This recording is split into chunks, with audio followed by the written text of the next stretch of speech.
جناب رسول اللہ صلی اللہ علیہ وسلم نے خود یہ ہدایت فرمائی اور یہ حکم فرمایا اور یہ تنبیہ فرمائی کہ میری جانب کوئی بات منسوب کرتے ہوئے سوچ لینا.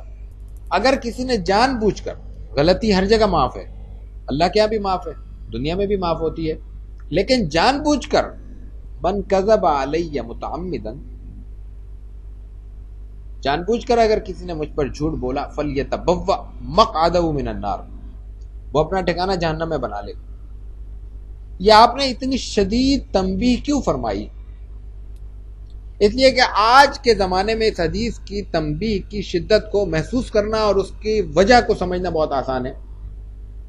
آج بہت معمول کا حصہ ہے اور ہمارا میڈیا اس کا بہت بڑا گواہ ہے کہ ایک شخص کی طرف کوئی بھی بات بڑی سہولت سے منسوب کر دی جاتی ہے، وہ سر پٹک کے رہ جاتا ہے، بندہ تردیدیں کرتا رہتا ہے، اور وہ بات جو مین ہیڈنگ میں کہی جاتی ہے اگر بہت زیادہ قانونی دباؤ ڈالا بھی جائے تو اس کی تردید پیچھے پشت پہ ایک سنگل کالم کی ایک چھوٹی سی سرخی کی روشنی میں کی جاتی ہے. بڑی سہولت کے ساتھ، آسانی کے ساتھ، چند ٹکوں کی بنیاد پر جس کو چاہیں جو چاہیں لکھوا لیں. الیکٹرانک میڈیا اور پرنٹ میڈیا میں یہ بات عام ہے، اور اب یہ فن بنتا جا رہا ہے. ہر ادارے میں ایک شخص میڈیا کی ذمہ داری کے لیے الگ سے مامور کیا جاتا ہے تاکہ وہ منفی خبروں سے بچائے اور اپنے ادارے کے لیے مثبت خبریں وہ فراہم کرے. اور اس نوعیت کی ادارتی خبریں جو شہ سرخیوں کا حصہ بنتی ہیں مختلف اخبارات میں، مختلف جگہوں پہ،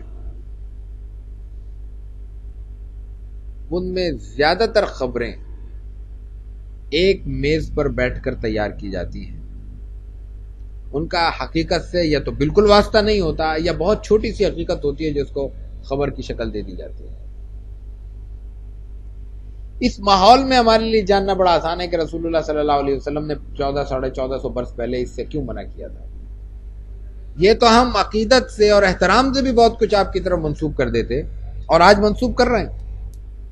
ہمارا جو سوشل میڈیا ہے اس میں اگر کوئی سنجیدہ سروے کیا جائے تو شاید 70-80% چیزیں غلط ہوں جو حدیث کے طور پہ، قرآن کے طور پہ، بزرگوں کے اقوال کے طور پر بیان کی جا رہی ہیں. ان کے کوئی اصل نہیں ہے، کوئی ثبوت نہیں ہوتا. اب لوگوں نے یہ اہتمام شروع کیا ہے کہ کچھ حوالے بھی دینے لگے ہیں، تو اس سے کم از کم یہ ہے کہ ان لوگوں کے لیے بات کو جاننا آسان ہو گیا جو حوالوں کی اہمیت سمجھتے ہیں. لیکن حوالہ کیا ہوتا ہے یہ بھی تو قوم کو پڑھانا پڑے گا، جب جا کے ان کو اندازہ ہوگا کہ حوالہ جو دیا جا رہا ہے یہ بھی مستند ہے یا نہیں. تو یہ ایک علیحدہ بات تھی. میں جس پہلو کی طرف توجہ دلانا چاہ رہا تھا کہ صحابہ کرام کا جو تعلق تھا رسول اللہ صلی اللہ علیہ وسلم سے، اس کی روشنی میں یہ بات جاننا کوئی مشکل سوال نہیں ہے کہ آپ کی جانب وہ کوئی بات غلط منسوب نہیں کر سکتے. اس وجہ سے آپ کے جو فنی طور پر جو صحابہ کے اقوال ہیں ان کو آثار کہتے ہیں، لیکن وہ حدیث کا حصہ ہے اس معنی میں کہ اگر وہ شریعت کا کوئی مسئلہ بیان کر رہے ہیں تو کوئی صحابی اپنی طور پہ نہیں بیان کر سکتا. اس نے یقیناً جناب رسول اللہ صلی اللہ علیہ وسلم سے براہ راست سنا ہوگا یا کسی دوسرے صحابی سے سنا ہوگا. اب اگر وہ صحابی سے سنتا ہے تب بھی وہ مسئلہ شرعی ہے، کیونکہ جیسے یہ صحابی عادل ہیں ویسے وہ صحابی بھی عادل ہیں، چاہے ان کا نام ہمارے علم میں ہو یا نہ ہو. اور اگر جناب رسول اللہ صلی اللہ علیہ وسلم سے براہ راست سنا ہے تو اس کی سند میں، اس کی ایتھینٹسٹی میں کوئی ابہام اور اشکال نہیں ہو سکتا. یہ بات اس لیے بھی اہم ہے کہ بہت سے جلیل القدر صحابہ جن کا بہت درجہ اور مرتبہ بلند ہے، محض اس حدیث اور اس تنبیہ کی وجہ سے احتیاط کے طور پر کوئی بھی مسئلہ بیان کرتے ہوئے رسول اللہ صلی اللہ علیہ وسلم کی طرف نسبت کرتے ہوئے احتیاط کرتے تھے. کوئی بھی بات پوچھی جاتی جواب دے دیتے تھے، یہ نہیں فرماتے تھے کہ رسول اللہ صلی اللہ علیہ وسلم نے فرمایا ہے کہ اگر غلط ہو تو کم از کم ہم پر ہو اس غلطی کا وبال، رسول اللہ صلی اللہ علیہ وسلم کی طرف نسبت کا وبال ہم پر نہ آئے غلط بات کی. اسی لیے جو صحابہ ہیں، بڑے صحابہ ہیں، خلفائے راشدین جن کو کہتے ہیں، یا دوسرے ان کے قریب ترین صحابہ ہیں، ان سے آپ دیکھیں احادیث کم بیان ہوئی ہیں، نقل کم ہوئی ہیں۔ ایک تو وہ دنیا کی ان ضرورتوں کی تکمیل میں لگے رہے جن کا تعلق انتظامی معاملات سے تھا، درس اور تدریس سے وابستہ نہیں ہو سکے وہ۔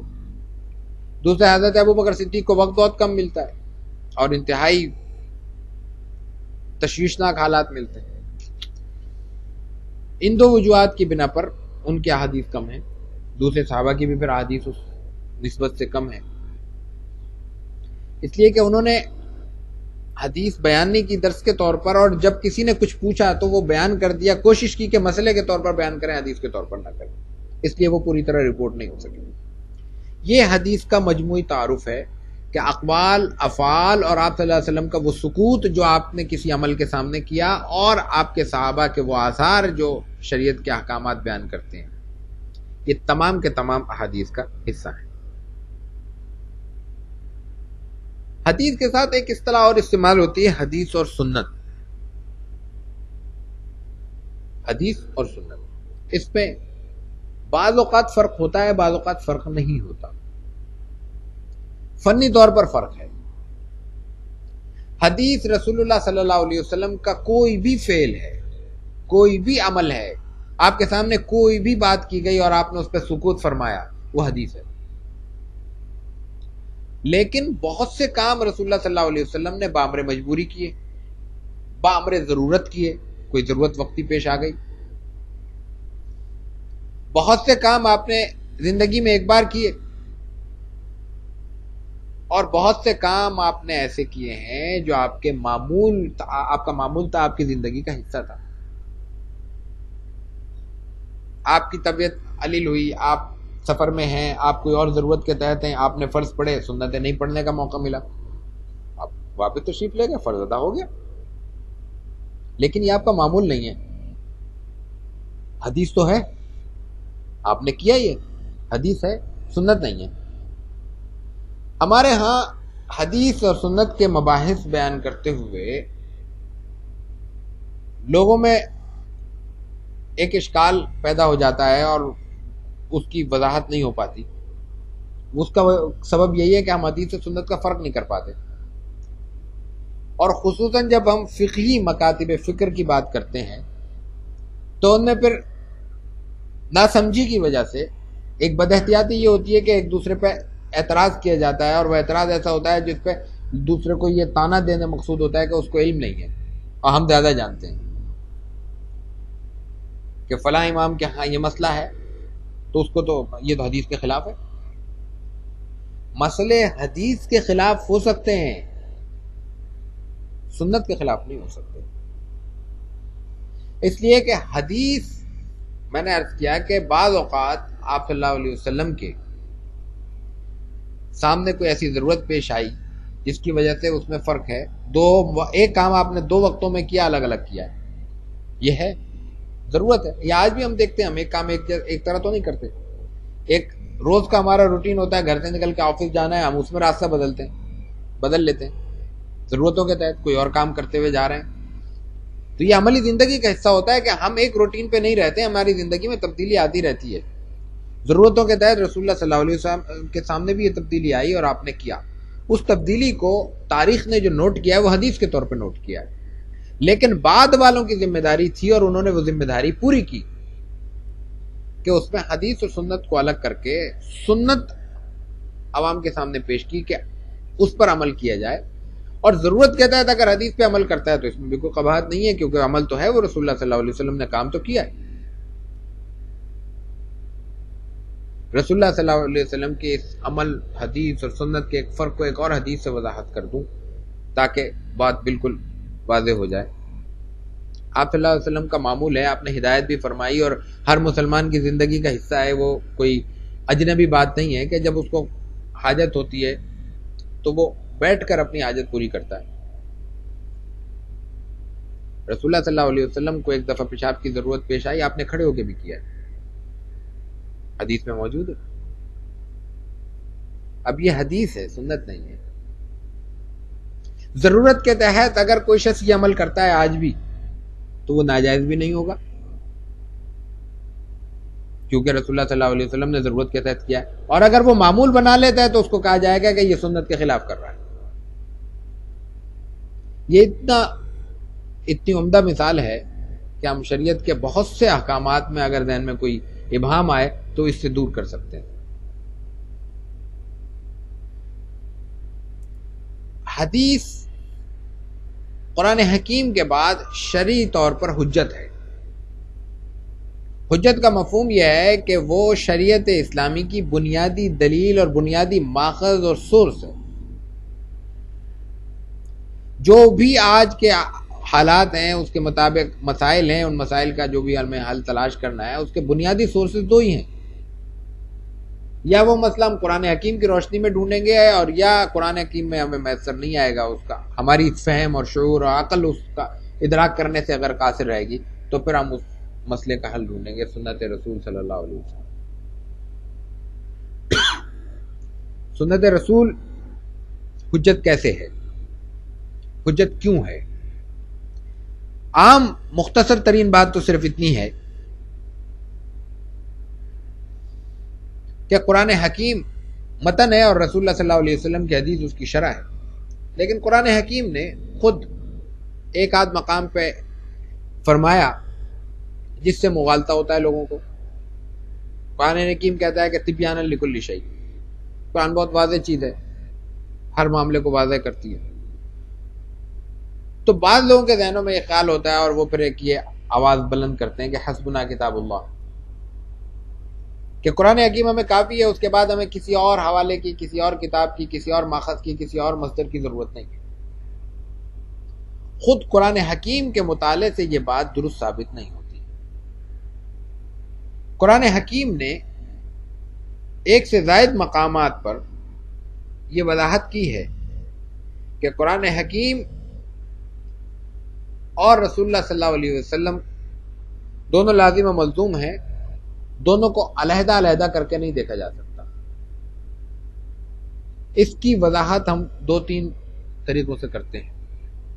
ایک تو قرآن حکیم نے اطاعت خداوندی کے ساتھ اطاعت رسول صلی اللہ علیہ وسلم کو بالکل تکرار کے ساتھ اور ملا کر پیش کیا ہے۔ قرآن حکیم میں ایک مقام پہ فرمایا اطیعوا اللہ واطیعوا الرسول، سورہ نساء میں ہے۔ اس کے علاوہ قل اطیعوا اللہ والرسول فإن تولوا فإن اللہ لا يحب الکافرین، یہ سورہ آل عمران میں ہے۔ سورہ نور میں ارشاد ہوتا ہے وإن تطیعوہ تہتدوا، اطاعت کرو گے ہدایت پالو گے رسول اللہ صلی اللہ علیہ وسلم کی، یہ بھی سورہ نور میں ہے۔ سورہ احزاب میں فرمایا ومن یطع اللہ ورسولہ فقد فاز فوزا عظیما، اللہ کی اطاعت اور رسول کی اطاعت۔ ایسی اور بہت سی آیات ہیں۔ تو یہ اطاعت، اللہ کی اطاعت کے ساتھ رسول کی اطاعت کیا ہے؟ ظاہر ہے کہ وہ اگر اطاعت خداوندی قرآن حکیم کو کہیں گے تو اطاعت رسول آپ کی احادیث اور آپ کے اقوال اور افعال اور آپ کے سکوت کو کہیں گے، تقریر کو کہیں گے۔ اسی طرح قرآن کریم نے ایک سے زائد مقام پہ ایک اور اسلوب بھی اختیار کیا ہے۔ ایک مقام پہ فرمایا رسول اللہ صلی اللہ علیہ وسلم کے حوالے سے، سورہ حشر میں ہے وما آتاکم الرسول فخذوہ، بہت ہی واضح آیت ہے جس کے کوئی دو معنی لیے ہی نہیں جا سکتے۔ ایک ہے نا، بعض آیات ایسی ہیں، قرآن حکیم نے خود بھی کہا ہے کہ کچھ بات واضح آیات ہیں، کچھ ایسی ہیں جس میں کچھ تردد ہے، تشابہ ہے، تو جو واضح ہیں ان کو سمجھ لو، جو سمجھ میں نہیں آتی ان پہ سکوت کرو اور مان لو، اور اہل علم سے مشورہ کر لو، پوچھ لو۔ یہ اتنی واضح حدیث ہے، اس میں آیت ہے قرآن کریم کی، اس کے دو ترجمے نہیں ہو سکتے۔ وما آتاکم الرسول فخذوہ وما نہاکم عنہ فانتہوا واتقوا اللہ ان اللہ شدید العقاب۔ جہاں قرآن حکیم کا اسلوب ہے کہ جہاں اچھائی کی بات کرتا ہے وہاں خوشخبری کے الفاظ استعمال کرتا ہے۔ جنت ہے، اللہ تعالیٰ اچھے لوگوں کو جنت دے گا، خوشخبری ہے۔ جہنم ہے، ڈراتا ہے اللہ تعالیٰ کہ بھئی عذاب ہے، ڈرو اس سے، اور یہ ایک بدبختی اور ناکامی کی بات ہے۔ آپ یہاں دیکھیں کیا کہتا ہے قرآن، وما آتاکم الرسول فخذوہ، جو کچھ اللہ کے رسول تمہیں دیں وہ لے لو۔ عربی کسی کو شدبد ہو تھوڑی سی تو وہ اس کے کوئی دوسرے معنی نہیں نکال سکتا. جو کچھ ما آتاکم تمہیں دیں رسول، اللہ کے رسول، فخذوہ ان کو پکڑ لو، لے لو، حاصل کر لو، تھام لو. وما نہاکم عنہ اور جس سے منع کرے، نہیں منع کرنے کے معنی ہے نا امر اور نہیں. فانتہو اس سے رک جاؤ، تھم جاؤ، ٹھہر جاؤ، بس کر لو، آگے مت بڑھو. اور آگے لیکن یہاں دیکھیں کہ یہاں خوشخبری کی بات نہیں ہو رہی، تنبیہ کی بات ہو رہی ہے، اس لیے کہ اس کا انکار کرو گے تو پھر تمہارے لیے مشکل ہے. واتقوا اللہ، اللہ سے ڈرو، یہ اللہ کا حکم ہے، اطاعت رسول ہے لیکن حکم خداوندی ہے. اور آگے مزید فرمایا ان اللہ شدید العقاب، معاملہ یہ ہے کہ اس معاملے میں اللہ تعالیٰ کی پکڑ بڑی سخت ہوگی. یہ اور اس نوعیت کی چند آیات اور بھی ہیں، ظاہر ہے کہ وہ تفصیلی موضوع کا حصہ ہے، اس پر میں اکتفا کروں گا ان چند آیات پہ. میرا خیال ہے کہ بات واضح ہو گئی ہوگی. ایک اور پہلو ہے حدیث کی حجیت کو، حدیث کے مقام اور مرتبے کو سمجھنے کا. وہ یہ ہے کہ قرآن حکیم کی بہت سی آیات بہت واضح ہیں. قرآن حکیم خود کہتا ہے وَلَقَدْ يَسَّرْنَا الْقُرْآنَ لِلذِّكْرِ فَهَلْ مِن مُدَّكِرٍ. قرآن واضح ہے، ہدایت حاصل کرنے والوں کے لیے اس میں کوئی ابہام نہیں ہے، اور حقیقت میں ابہام بھی نہیں ہے. قرآن کا حکم واضح ہے کہ یہ کرو گے یہ ملے گا، یہ کرو گے یہ ملے گا، یہ اچھا راستہ ہے یہ برا راستہ ہے، دونوں راستے تمہارے سامنے ہیں. پورے قرآن کا خلاصہ یہی ہے. لیکن بعض مقامات ایسے ہیں جن کی تشریح قرآن حکیم نے جناب رسول اللہ صلی اللہ علیہ وسلم کے عمل اور فعل اور قول کے ذریعے کروائی ہے. کہیں عمل ہے اور کہیں آپ کا قول مبارک ہے، آپ نے زبان سے فرمایا. اگر قرآن حکیم کی تشریح کو اور تشریح کے طور پر سنت رسول صلی اللہ علیہ وسلم کو تسلیم نہ کیا جائے تو خود قرآن حکیم نامکمل رہ جاتا ہے فہم اور شعور کے اعتبار سے. مثال کے طور پہ دو مثالیں پیش کرتا ہوں، بات واضح ہو جائے گی. قرآن حکیم میں سورہ بقرہ میں ہے 187 آیت ہے، رمضان کے روزے کا ذکر ہے، اور روزے کی فرضیت کے ساتھ یہ بیان ہو رہا ہے کہ روزے کا وقت کیا ہے. قرآن حکیم کہتا ہے کلو وشربو حتی یتبین لکم الخیط الابیض من الخیط الاسود من الفجر. جب صبح کی سفید دھاری یہ سفید دھاگا سیاہ دھاری سے سیاہ دھاگے سے ممتاز نہ ہو جائے اس وقت تک کھا پی لیا کرو. اب یہ خیط الابیض من الخیط الاسود کیا ہے؟ سیاہ دھاگا اور سفید دھاگا کیا ہے؟ یا سیاہ دھاری اور سفید دھاری کیا ہے؟ آج 1400-1450 برس کے بعد اگر ہمارے ذہنوں میں اس میں ابہام پیدا ہوتا ہے تو بات سمجھ میں آتی ہے. لیکن حسن اتفاق دیکھیے کہ یہ سوال عہد نبوی میں صحابہ کے زمانے میں بھی پیش آیا. آج کوئی یہ کہہ دیتا کہ وہ عرب تھے، وہ اس کا مفہوم سمجھتے تھے، ہم عرب بھی جانتے نہیں ہیں اس لیے ہم نہیں سمجھ رہے، اس لیے ہمارے لیے دقت ہے. ان کے لیے کوئی دقت نہیں تھی تو اس لیے قرآن ان کے لیے نازل ہوا ہے تو ان کو حدیث کی ضرورت نہیں تھی، یہ کہا جا سکتا تھا. اللہ تعالیٰ کی شان دیکھیے کہ اسی وقت صحابہ کے ذہنوں میں ابہام پیدا ہوا، اور اس حد تک ابہام پیدا ہوا کہ روایتوں میں یہ بھی آتا ہے کہ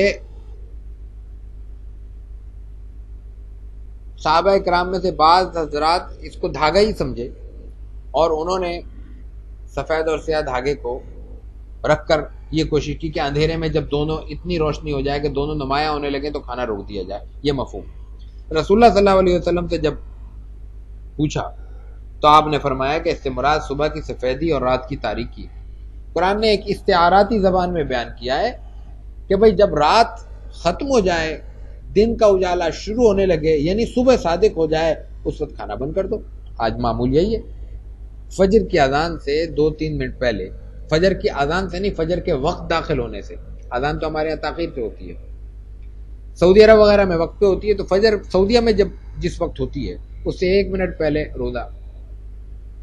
سحری کا وقت ہوتا ہے، اس کے 1 منٹ کے بعد فجر ہو جاتی ہے، سحری کا وقت ختم ہو جاتا ہے.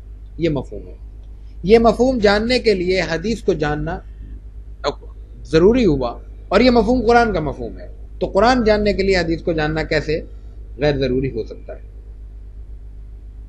قرآن حکیم کی ایک اور مثال میں نے عرض کیا تھا، 2 مثالیں میں پیش کروں گا. قرآن حکیم نے چوری آپ جانتے ہیں کہ سزا اس کی بیان کی ہے، اور اس کی سزا ہے کہ ہاتھ کاٹا جائے. السارق والسارقۃ فاقطعوا ایدیہما جزاء بما کسبا نکالا من اللہ. اگر چور کوئی چوری کرتا ہے، خواہ وہ مرد ہو یا عورت، تو اس کے دونوں ہاتھ کاٹ دیے، اس کا ہاتھ کاٹ دیا جائے، دونوں کے. فاقطعوا ایدیہما، مرد ہو یا عورت دونوں کا ایک ہاتھ کاٹ دیا جائے. اور یہ کیوں کاٹ ڈالو؟ یہ انہوں نے جو کام کیا ہے اس کی سزا ہے، اور اللہ کی طرف سے ہے. یہ کسی بادشاہ کی، کسی امیر ریاست کی، کسی خلیفہ وقت کی مقرر کردہ سزا نہیں ہے، حتیٰ کہ کسی نبی اولو العزم کی بھی مقرر کردہ سزا نہیں ہے. نکالم من اللہ، اللہ کی طرف سے سزا ہے. قرآن نے، جو قرآن کو مانتا ہے اس کے لیے کوئی اشکال نہیں. سوال یہ پیدا ہوتا ہے کہ ہاتھ کس کو کہتے ہیں؟ ہاتھ کہاں سے شروع ہوتا ہے، کہاں ختم ہوتا ہے، کہاں سے کاٹا جائے گا؟ آج یہ اتفاق ہے، کم از کم جہاں تک مجھے یاد پڑتا ہے فقہاء اربعہ کا، اس میں اختلاف نہیں ہے کہ پہنچے سے ہاتھ کاٹا جائے گا. یہاں سے یہ قرآن میں بیان نہیں ہوا. اور میں نے کہا کہ ائمہ اربعہ کا اتفاق ہے، تو یہ اتفاق کہاں سے آیا؟ یہ حدیث سے آیا ہے. یہ رسول اللہ صلی اللہ علیہ وسلم سے سوال ہوا ہے، آپ نے اس کے سوال کی وضاحت میں یہ فرما دیا کہ یہ ہاتھ کاٹنے کا حکم جو ہے اس کا تعلق اس سے ہے، اور اس میں پہنچے کو بنیاد بنایا جائے گا. حدیث کی حجیت کے بعد ایک اور سوال پیش کیا جاتا ہے، وہ ہے کہ حدیث مشکوک ہے. اس لیے مشکوک ہے کہ حدیث کی کتابت 250-300 برس کے بعد ہوئی ہے. یہ ایک اور بہت بڑا مغالطہ ہے. واللہ عالم جان بوجھ کر پیدا کیا گیا ہے تو مغالطہ نہیں کہیں گے، اور اگر قدرتی طور پر عدم معلومات کی وجہ سے، لا علمی کی وجہ سے پیدا ہوا ہے تو ظاہر ہے پھر مغالطہ ہے. لیکن آج جو سہولتیں ہمیں میسر ہیں، جو علمی ذخیرہ، جو کتابیں، حدیث کے مجموعے ہمارے سامنے موجود ہیں، ان کی موجودگی میں یہ ابہام بالکل سراسر غلط ثابت ہوتا ہے. یہ ابہام کس بنیاد پر ہے، کوئی دلیل اس کی کیا ہو سکتی ہے؟ تو وہ دلیل بھی ایک بہت لا علمی والی دلیل ہے. عوام الناس میں یہ مشہور ہے کہ سب سے اہم کتاب حدیث کی وہ بخاری ہے. امام بخاری کی جو وفات ہوئی ہے وہ 256 میں ہوئی ہے، 256 ہجری، یعنی ہجرت نبوی صلی اللہ علیہ وسلم کے 256ویں برس وہ دنیا سے رخصت ہوئے ہیں. رسول اللہ صلی اللہ علیہ وسلم کے دنیا سے تشریف لے جانے کے 246 برس بعد. یہ مفہوم ہے. لیکن ایک تو یہ بات کہ پھر بھی 300 برس نہیں ہوتے، 250 برس تو ان کے انتقال کو ہوتے ہیں، اور امام بخاری نے 256ویں برس میں بخاری نہیں لکھی. بخاری اس سے پہلے لکھی گئی ہے، اور اس کے بعد برسوں انہوں نے تدریس کی ہے اور پڑھائی ہے. ایک بات. دوسرے، امام بخاری اپنی صحاح کے حوالے سے، صحیح بخاری کے حوالے سے معروف ہیں. ان کی کتاب بھی مستند ہے، اور اس میں صحیح حدیث کا مجموعہ بھی ہے، درست ہے. لیکن امام بخاری کی نہ حدیث پر پہلی کتاب ہے، نہ پہلی مستند کتاب ہے، نہ حدیث کی واحد کتاب ہے. نہ پہلی کتاب ہے، نہ واحد کتاب ہے کہ اکیلی ہو، اور نہ ایسی کتاب ہے کہ نہ اس سے پہلے کوئی لکھی گئی نہ اس کے بعد لکھی گئی. یہ سب باتیں درست